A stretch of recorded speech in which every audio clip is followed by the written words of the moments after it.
Ndiri kuoneswa paine mufananidzo wechoko nebhodhi. Chikoro here ichi? Muklasi mangu mune vana 2 vakadonha.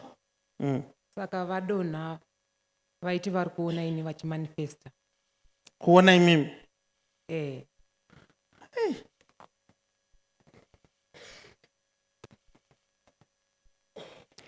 Ndamotumwa naJehovha kuti ndikubatsirei.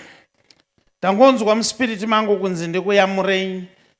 1, ndikuchenesei zita renyu nokuti muri kunzi munoroya asi hamuroye.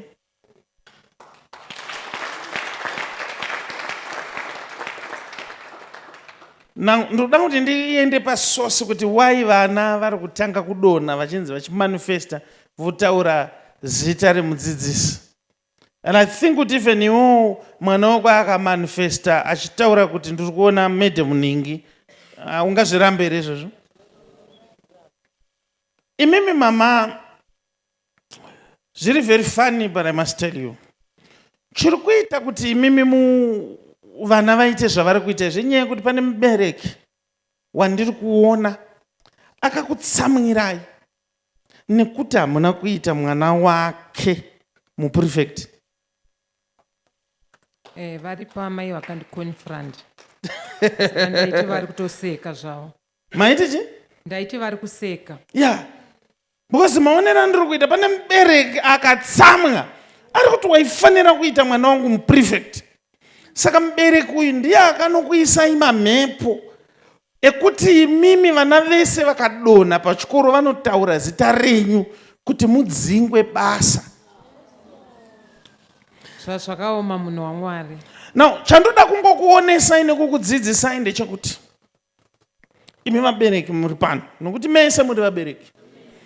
Ini ndinofunga kuti mwana kana ari kuchikoro ngaaitwe muprefect nokuti anodeserva kuve muprefect. Kwete kuti imimi munoenda munotsvaga kunotenga maticha kana kuda kuonekera ndo zvinokonzeresa kuroya kwevabereki. Vabereki ava mama muri kuti maifunga kuti vanoseka, vamwe vacho havaseke, vanotokuroyera zvekuchikoro ikoko. Ndoda kukanzura mweya yese. Vabereki musabatwe nemweya wokuti mwana akasapiwa position kuchikoro mobva mafunga kuti mudzidzisi angavenga mwana. Siyai vadzidzisi vaite mabasa avo. Imimi itai renyu kumba. Nawo zvandada kuda kuita mama, ndoda kukudzekenurai. Simudzai maoko kuti muende kuchikoro ndichenese zita renyu nenzira dziri kutenderwa naMwari.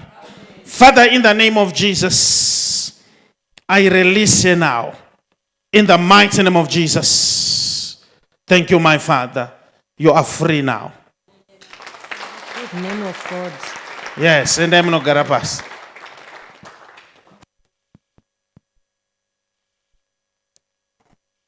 Uroirwa nyaya yekunzi mwana anaita muprefect. God forbid. We don't want such.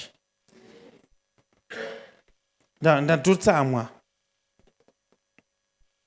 Munoziva kuti kuchikoro uko kune vamwe vabereki vekuti vatitonga vakatogarwa so.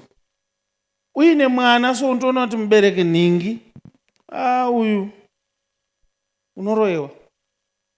Vadzidzisi vachengetedzwa kuzvikoro kwavanenge variko, vaite mabasa avo zvakanaka.